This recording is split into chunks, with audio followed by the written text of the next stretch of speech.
ছাব্বিশে জানুয়ারি সাধারণতন্ত্র দিবস, সাধারণের দেশের মানুষের সংবিধান পাওয়ার দিন। সেই দিনে বা সেই দিনের আশেপাশে যখন শাসক দলের গুন্ডামি চলে, তখন প্রশ্ন ওঠে সত্যি কতটা গণতন্ত্র রয়েছে এই রাজ্যে এবং কতটা সংবিধান ফলো হয় এই রাজ্যে।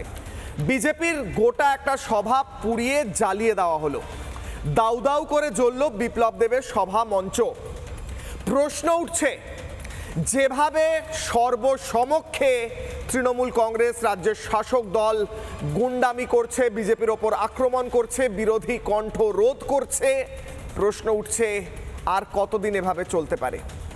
বিরোধী দলনেতা শুভেন্দু অধিকারী রয়েছেন শখের বাজারে, আমরা একটু পর দেখাবো সেই ছবি, কিন্তু তার আগে জানানো প্রয়োজন, বলা প্রয়োজন, এইভাবে বিরোধীদের সভা মঞ্চ জ্বালিয়ে দিয়ে, বিরোধীদের কর্মীদের লাঠি পেটা করে, কখনো খুনের হুমকি দিয়ে, কখনো বাড়ি জ্বালিয়ে দিয়ে, বিরোধী কণ্ঠস্বর রোধে কখনো লাঠি কখনো চপার ব্যবহার করে শাসক দল আর কতদিন সন্ত্রাস কায়েম করবে এই রাজ্যে? প্রশ্ন করছে আমি কিশলয়। আজকের প্রথমেই বিশেষ প্রতিবেদন, তারপর হাই ভোল্টেজ ডিবেট দেখুন।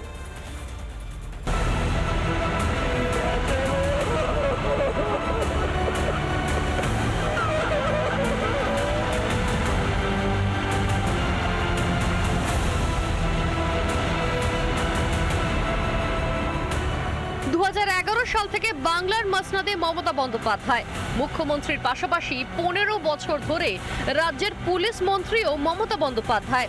তার জমানাতে মহিলাদের ওপর ধর্ষণ, যৌন নির্যাতন, মিথ্যে মামলায় ফাঁসানো, হিংসার ছবি কম দেখেনি বাংলা।